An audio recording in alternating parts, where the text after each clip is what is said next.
We can get started. Are we good to start there, the back? Oh, okay. Thank you very much, ladies and gentlemen, members of the media, and thank you for coming through this morning, where the ANC Secretary General is going to give the ANC's reflections and perspectives and positions on a number of issues that are currently in our political, socio-economic environment. With that said, happening against the background of the promulgation by the President of South Africa about the BELA Act, the SG will reflect the ANC's position on that pronouncement. Over to you, SG.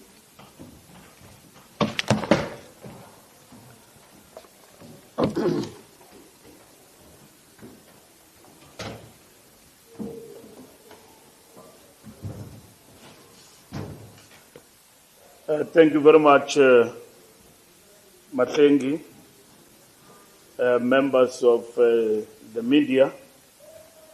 I'm here today with Comrade Phoebe, who's the chairperson of the ANC Subcommittee on Education and a member of the National Executive Committee of the ANC. We have convened this press conference to apprise the nation and reflect on a number of issues in the public domain.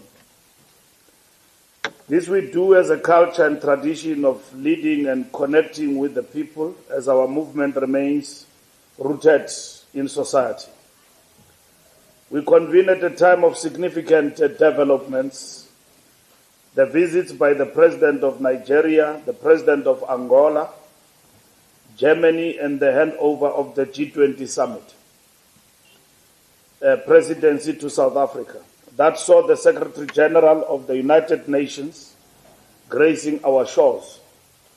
South Africa has carved itself a place in the world community of nations, forging diplomatic and economic relations and pursuing peace. South Africa has assumed its rightful place in the community of nations as the first African country to lead the G20 group of nations as president. This massive feat under the leadership of the ANC and the stewardship of President Cyril Ramaphosa is consistent with our quest for a better Africa and a better world. This important position augurs well for the economic development of Africa, promotion of global peace, solidarity, and sustainability, partnerships and collaborations for reciprocal benefit and mutual prosperity, inclusive multilateralism and progressive internationalism, poverty eradication and end to starvation and disease, and the African Union Agenda 2063. We are on a growth trajectory with the international community interested in investing and forging ties within South Africa. The ANC congratulates the vanguard of the working class, the South African Communist Party, on its successful Special Congress. We shall continue to work with the Alliance in building the future of this country towards a better life for all. This also goes to the successful conference of the South African Student Congress as a strategic vehicle for free, quality, higher, and further education.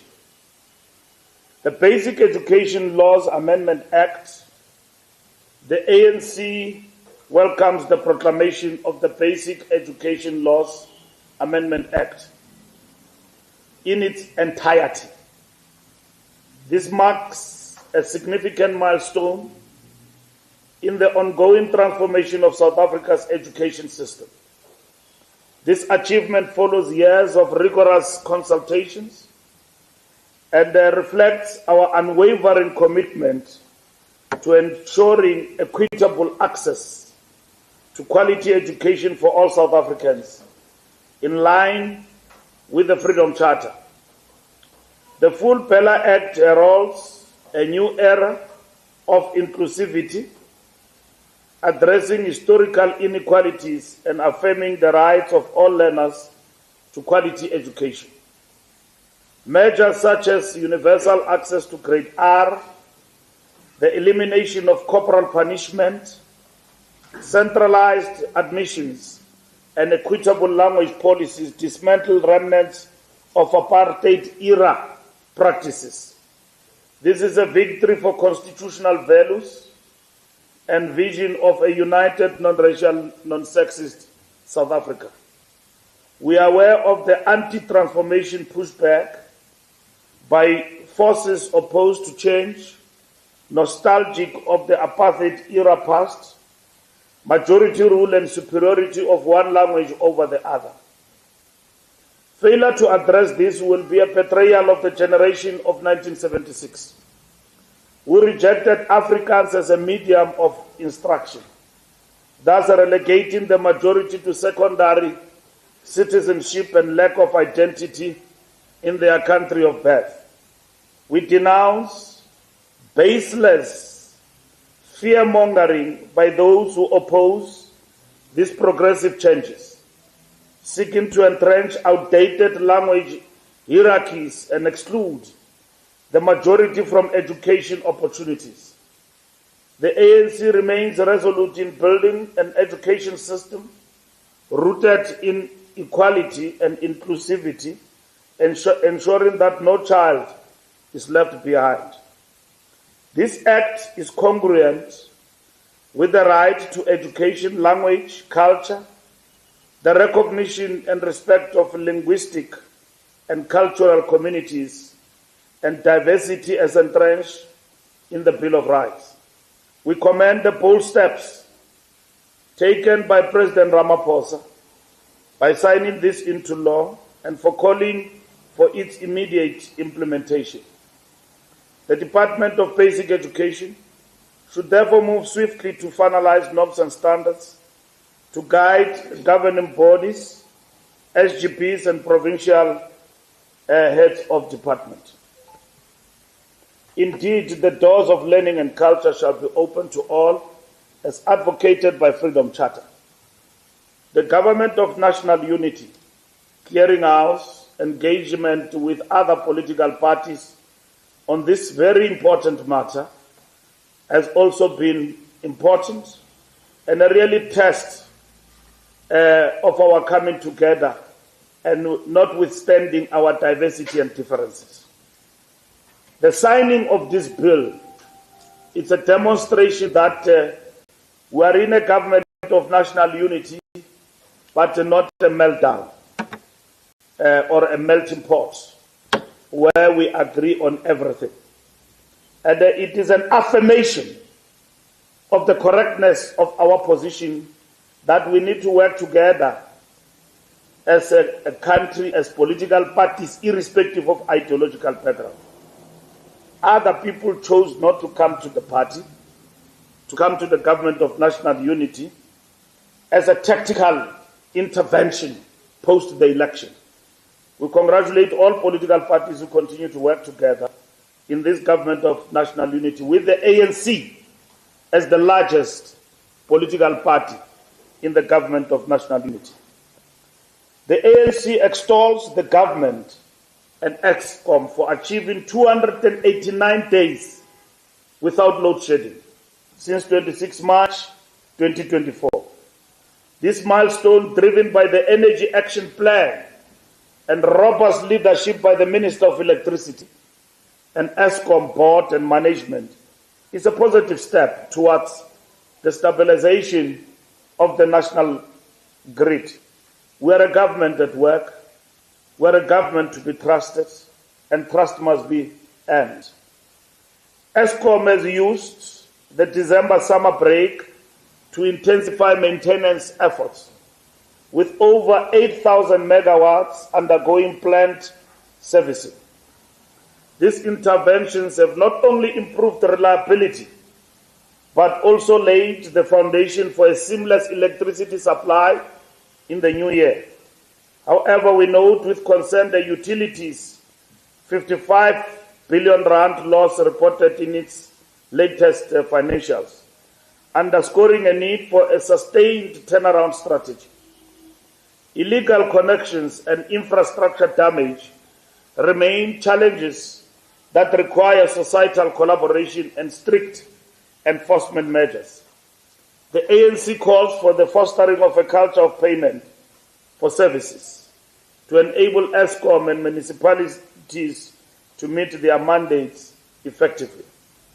We urge collaboration between Eskom, municipalities, and all stakeholders so that we contribute to alleviate the high cost of living and burden on consumers while maintaining momentum for economic growth and job creation. The ANC welcomed the decision by Botswana's new administration, led by President Duma Boko, to lift its ban on importing South African fruits and vegetables. This positive development will strengthen South Africa's agricultural sector and strengthen regional trade relations. Historically, Botswana accounts for 15% of South Africa's vegetable exports and remains a vital and strategic trade partner. This decision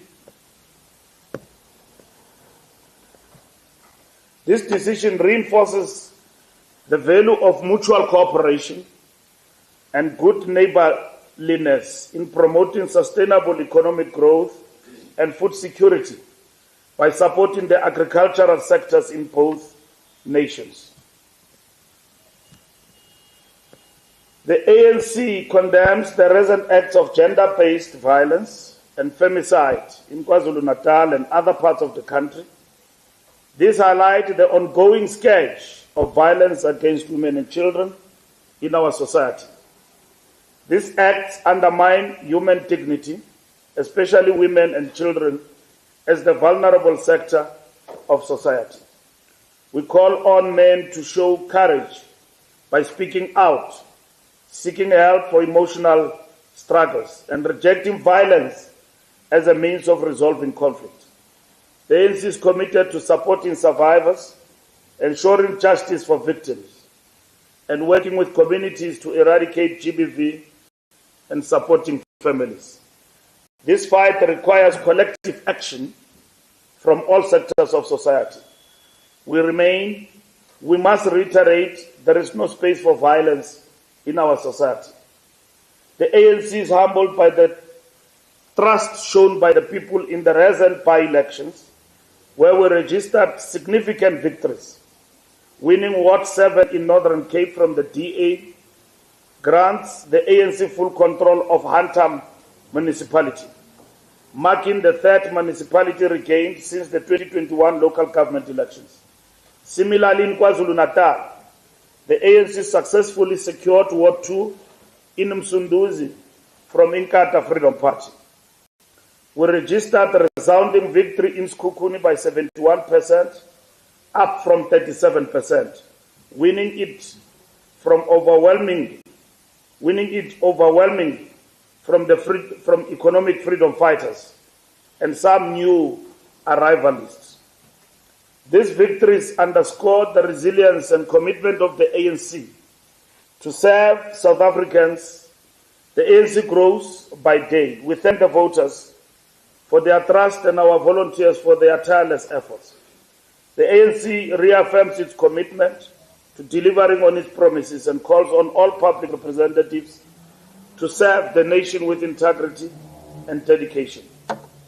Preparations are underway for the ANC's 113th anniversary celebrations and January 8th rally scheduled for 11 January 2025 in Khayelitsha, Cape Town.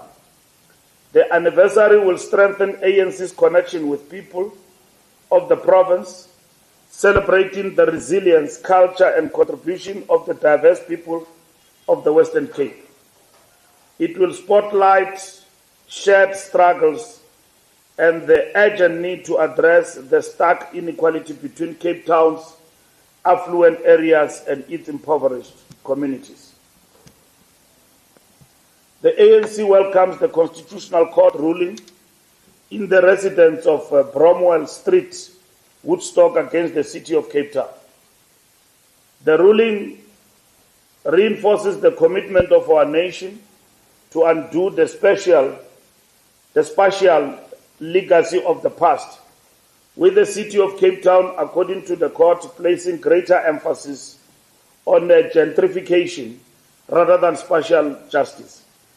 It called the actions of the city unconscionable when residents have occupied their homes for generations, having survived apartheid forced removals. The ANC's 113th anniversary is a sign of its resilience in the face of setbacks and progress, as the oldest liberation movement on the continent. This resilience finds expression in the ANC's ability, in the face of severe headwinds and storms, to continue to renew and find solutions to the pressing problems of the country. The anniversary will once again see the conferment of ANC awards to its best performing branches, as well as branches of the leagues. The awards, named after patriots and icons such as Sol Plaatje, Charlotte Maxeke, Z.K. Matthews, and Anton Lembede, will be given to branches who exemplify the renewal of the ANC and its connection with communities, with young people, and with women. At this anniversary, the NEC will also confer the highest honor in the movement, Istwalandwe Siaparankwe, which was first awarded at the Congress of the People in 1955 to Chief Albert Luthuli, Father Trevor Huddleston, and Yusuf Dadoo. 70 years later, Istwalandwe remains a tribute to the sons and daughters who made outstanding contributions to the country and the movement. The rally will reflect on the ANC's achievements while reaffirming its commitment to tackling poverty, unemployment, and inequality. Together, we'll chart a path toward a united, democratic, non-racial, non-sexist, and prosperous South Africa. The January 8th statement will coincide with the 30th commemoration of the passing of Comrade Joe Slovo on the 6th of January, and the commemoration of the 70th anniversary of the founding of the Freedom Charter on the 26th June 2026. These are no mean feats. They adorn journey-spanning years of the struggle for democracy, freedom, and justice, hence our commitment to defend the Constitution and advance freedom. The ANC notes the government's response to the water crisis facing the country in Gauteng, Eastern Cape, and other provinces. The ANC calls on all spheres of government to prioritize resolving this problem and investing in water infrastructure and maintenance. We appreciate the maintenance and upgrading of water infrastructure, which had adversely affected the supply of water. The ANC will continue in investing in people by providing basic services to communities. The numbers in terms of accidents are rising. The ANC is gravely concerned by the rise in road fatalities since the launch of Arrive Alive campaign in December. We once again appeal to the motorists and pedestrians to use our roads responsibly. We urge the transport authorities and law enforcement agencies for stricter measures to stop the carnage. The law enforcement agencies must be out in full force to arrest and prosecute the transgressors.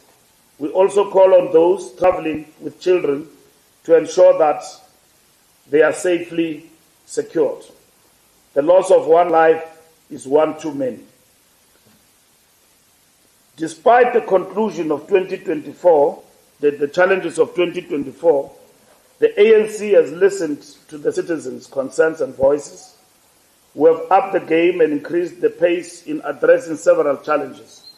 As a result, we see the prioritization of ease in doing business, compliance with the respect of all, and in particular informal business initiative, trade relations within Africa, improving governance and delivery through departments, local government and state-owned entities, reducing backlog in government, departments and enactment of transformative legislation.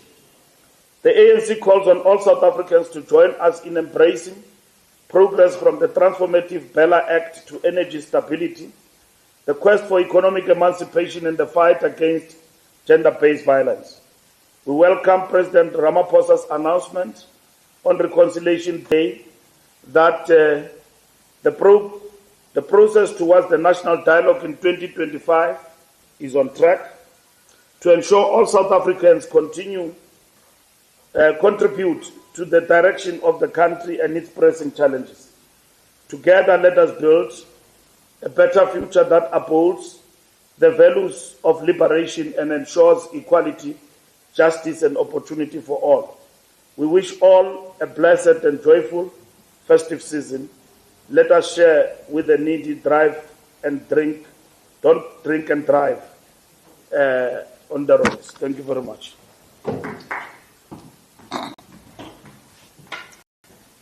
Thank you very much, Comrade SG. At this point, I will take questions. And some of the questions, the SG may direct them to Comrade Fikile Peter. I will start with SABC and then come to UFM. Please go ahead.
Thank you very much. My brother over there. Morning to you,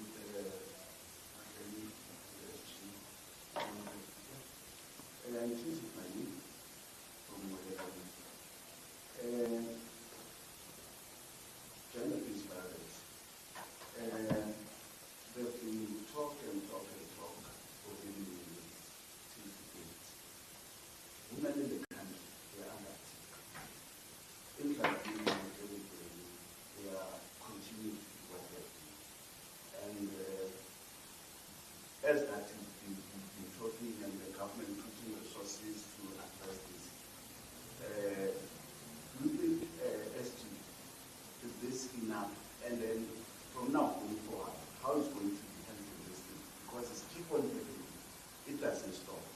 until it happens, then it will stop. And second one, on the SACP, SACP with this position in terms of going solo with the election, normally as your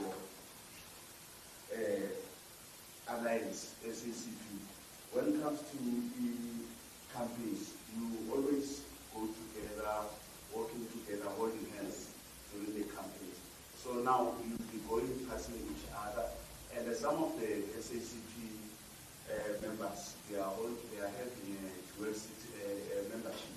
So how is it going to be addressed, or how is it going to be handled when that takes place in terms of the campaigning SACP? So for now, I'll stop at that. All right, thanks a lot. I will take ENCA. All right, thanks, Mbuluko from ENCA.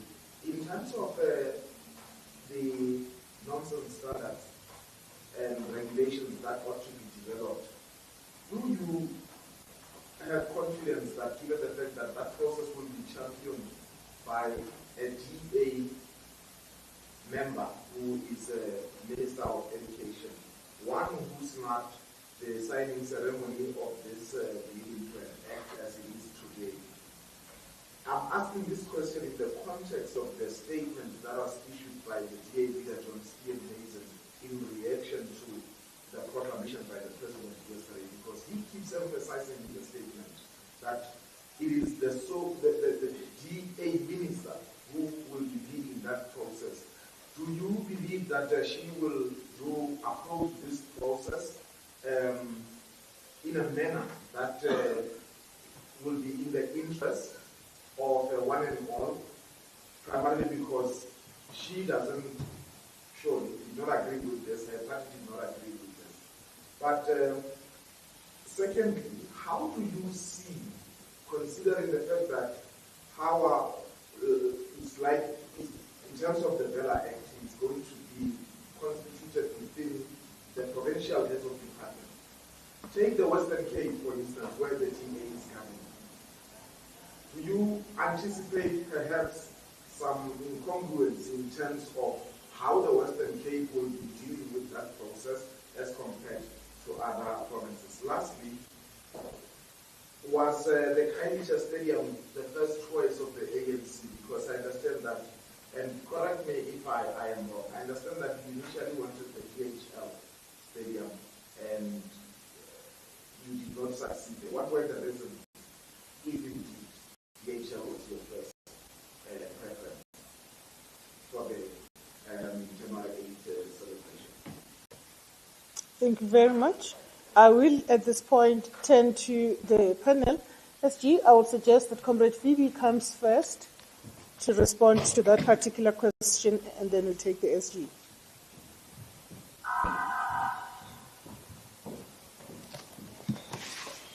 Thank you very much, and good morning to everybody. On the BELA, I think that the real winner are the thousands of South Africans who made submissions. You know, SGBs from across the country, political parties, trade unions, citizens groups, communities. That led to Parliament passing, both the National Assembly as well as the NCOP, passing BELA in its current form. And this is why, despite the 3 months delay, the President has proclaimed the BELA in its entirety. So I think that it's a win for all South Africans. And that's certainly the approach of the ANC. I'm sure other parties will try and spin it, but it's our view that it's a win for all South Africans. The question about norms and standards and what it means for Afrikaans schools. If one look at the issue about mother tongue education, and it's something that's been going on for quite a while, since the 5th administration, the Department of Basic Education has begun to look at how do you extend mother tongue education beyond grade 3. which we have at the moment. This year, the introduction of science and some of